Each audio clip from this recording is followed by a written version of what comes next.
Live from Fox 39 and your home team, Eyewitness News at 9 starts now. And hello, Janesville, and hello, Wisconsin. We love Wisconsin.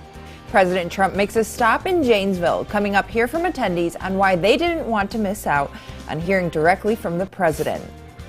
Plus, Rock House Kids unveils a new mural. The bright color design was years in the making. The nonprofit shares they have even more plans for the facility. We'll tell you how they could be extending their help even further to at youth risk in the community. For the sake of yourself, vote for the sake of your community. And this Coming up, hear from local advocates who share why this election is important to be a part of. Good evening, I'm Alexis Carpello. Thanks for joining us tonight. Election Day is nearly 2 weeks away. President Donald Trump makes multiple stops on the campaign trail today, one of them in the state line. Our Dylan Saraki spoke with supporters attending the rally in Janesville. They tell him they didn't want to miss it. I will come any place President Trump is actually coming. Yeah, and my whole family too. Blackhawk Technical College was the first stop for thousands of people Saturday afternoon as they gathered in Janesville for a campaign rally for President Donald Trump. I just want to see the man in person. Attendees were shuttled from the college campus to the Southern Wisconsin Regional Airport where the rally was held. There, President Trump addressed the crowd. Hello, Janesville, and hello, Wisconsin. We love Wisconsin. Supporters I talked to pointed to President Trump's promise to reopen the economy and his support of small businesses as reasons why they're voting for him. We need to open up and be able to get back to doing the things that we have to do. COVID-19 is a real issue and a real problem, but yet we still do have to live our lives and go on. Being a small business owner myself, I really see the importance and kind of the deregulation, that efforts that he's been standing strong for, really standing for the small business owner community especially. The rally was initially scheduled for October 3rd, but was canceled after President Trump was diagnosed with COVID-19. Some supporters think contracting the virus may actually end up benefiting the president as he vies for re-election. He's an older, obese man who gets COVID and recovers from it in, 5 days? Like, that kind of shoots the whole narrative down the drain, to be honest. I think that people are ready to get moving again. People are going to catch it. It's just one of those things. You know, it doesn't matter whether you wear a mask or not. And I think that this is going to help him a lot more than it's going to hurt him. Reporting in Janesville for your home team, I'm Dylan Saraki. Joe Biden was not on the campaign trail today. Former President Barack Obama is scheduled to campaign for Biden next week. In the Forest City, advocates urge residents to make their voices heard this election. A group gathered in Davis Park to hear from local candidates and learn more about the importance of voting. Women's March Rockford hosted the event. They say the goal is to help push people to the polls to continue the fight for social justice. A local pastor that attended shares some insight for first-time voters. I would just really encourage folks who are maybe paying attention to some of these issues for the first time to learn more about how local candidates and local policies can have a huge and direct impact on our lives just as much as the national elections we're so focused on. If you want to register to vote online, tomorrow is the deadline. Hospitalizations for COVID-19 are up 20% since the beginning of October. That comes along with a record-breaking number of positive tests this past week. Today in Illinois, more than 3,000 COVID-19 cases are recorded, including 27 additional deaths. Statewide cases now reach over 339,000. Out of those positive tests, over 9,000 people have died from the virus. Now, over 2,000 people are being treated in the hospital with COVID-19. Of those, more than 400 patients were in the ICU and 165 were on ventilators. The statewide positivity rate sits at 5.2%. That's the first time in more than 3 months the positivity rate has been above 5%. Region 1's positivity rate climbs to 11%.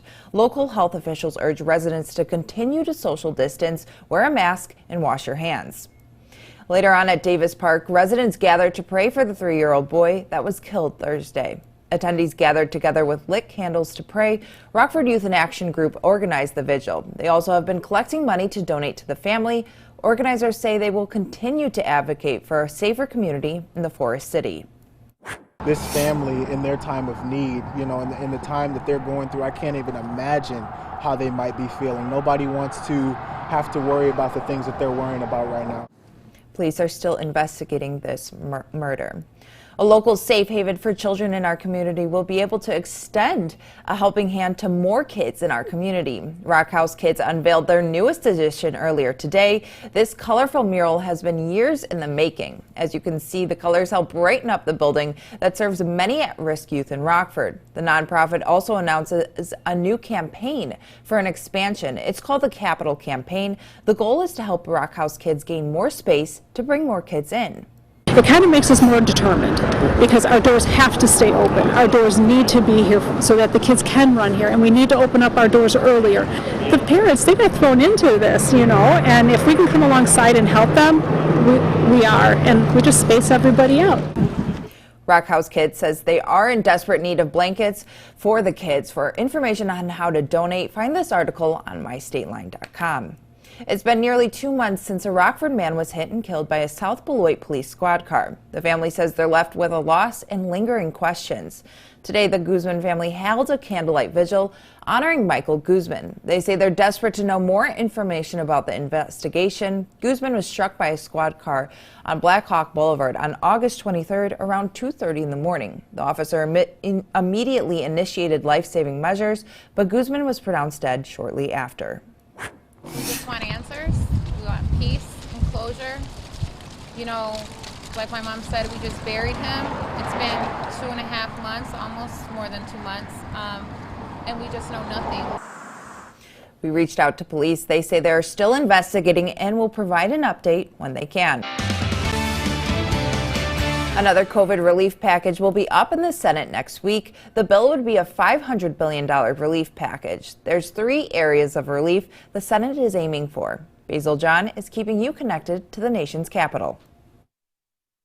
Senators are preparing to debate a new targeted COVID relief package with help for schools, small business, and unemployment. We need more direct assistance to taxpayers, more help for those who are out of work. Pennsylvania Senator Bob Casey says he wants to see the contents of the bill, but doesn't have much hope for the GOP proposal. Republican senators have shown no willingness, no determination to really put something on the table that will help us tackle the virus, provide relief, and create lots of jobs. Virginia Senator Mark Warner says he is more optimistic about the discussions between House Speaker Nancy Pelosi and U.S. Secretary Steve Mnuchin. He truly is at $1.8 trillion. The speaker's at $2.2 trillion. Let's get a deal. Let's do something right in the middle and get the relief out to the American people as quickly as possible. While Democrats say the bill doesn't do enough to help the country, Republicans say it's better to advance the things they can agree on. Anyone who votes against it needs to realize they're turning their backs on Americans. North Carolina Senator Tom Tillis says Democrats should keep an open mind. When we're at our best, we compromise, and again, we settle for something good. We never get to something perfect here. That's the nature of democracy. Tillis is hopeful this COVID relief bill will pass and will go into effect before the election. Reporting in Washington, I'm Basil John. Now your first warned weather forecast with meteorologist Kevin Doom.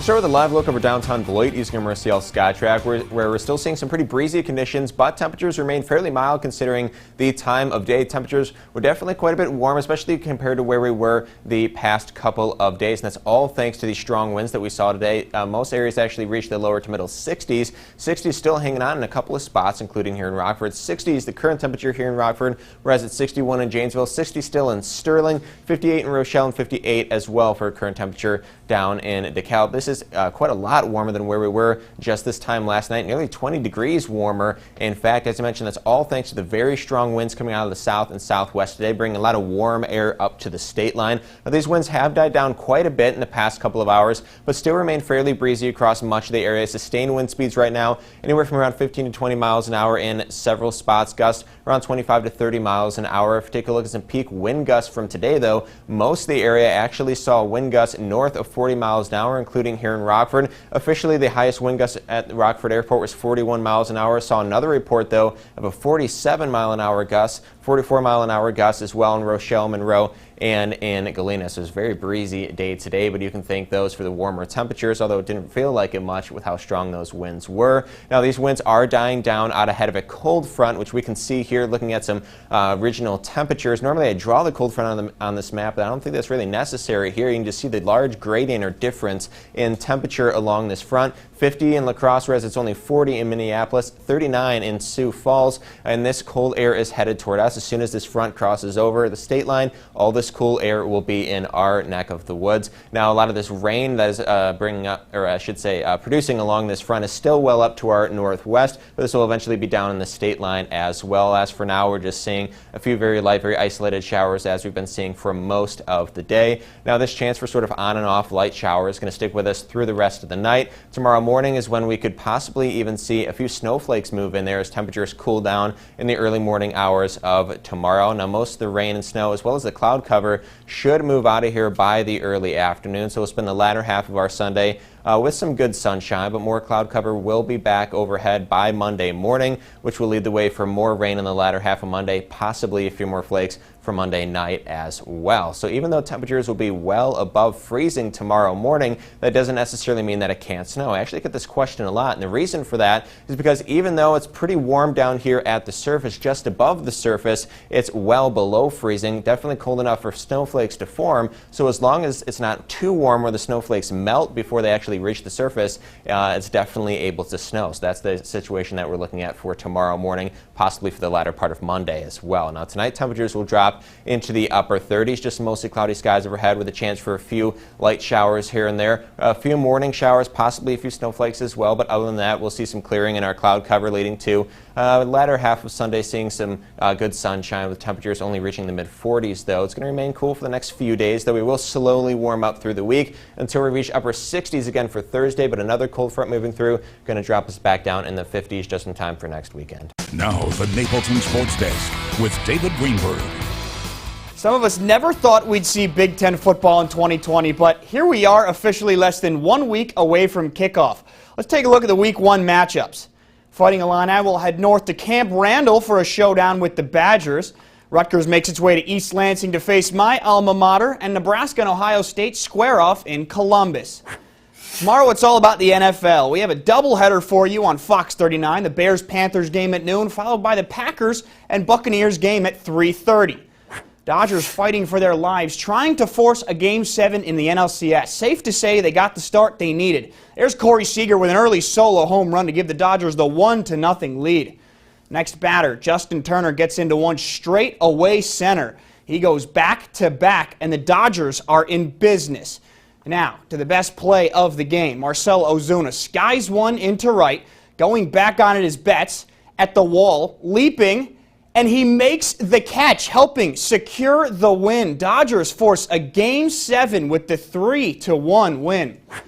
Astros are looking to become only the second team ever to overcome a 3-0 deficit in MLB history. The only other team to do so was the 2004 Boston Red Sox when they beat the Yankees in the ALCS and eventually won the World Series. You can see there, they're down 3-0. Harlem hosted the girls' sectional tennis match today. Let's start with the doubles championship between Auburn's Amy Park and Paris Thompson against Hononegah's Cassidy Anderson and Bridget Schindler. Here's a great point won by the Indians. On the return from Park, a smash at the net, a return, and another smash does the job. But in the end, they were no match for the talented Auburn dynamic duo. Thompson and Park take this one in 2 sets, 6-3 and 6-0. In the singles championship, it was Auburn's Boleyn Nievenhoven facing Guilford's Casey Auckett. These two faced a week ago in the conference championship. Auckett battled, but there's nothing Casey could do about that. Boleyn won 6-0, 6-0. She couldn't help but be emotional in her final high school tennis match. It's over, which it's kind of sad because it's been like such a big part of the 4 years of my life. And even though like people say high school tennis doesn't really mean anything, they're always like, why are you playing? And you know, like I think it's just the memories and like everything I get to do with it, all the people I get to meet. Next we go to Belvedere for the Nick 10 boys and girls cross country meets. There were two big stories: the strong wind the runners had to deal with, and Belvedere, one of the top girls teams, did not participate due to quarantine. Guilford sophomore Michelle Gasman ran away with this race. She won by 53 seconds over Boylan's Rachel Hilby. The Hononegah girls placed 5 runners in the top 11 to take the team championship. They were led by Haley Henry's 3rd place finish. We're really good at pack running this year, so we just wanted to stay together and push each other to get in front of the person in front of us, like one at a time. So we did it as a team together. Running this and coming in first, it's just like a life goal. I can check it off the list. The Belvedere North boys did not have to quarantine, and not only did they compete, they outran the field. First, let's check out Auburn senior Peter Maculin.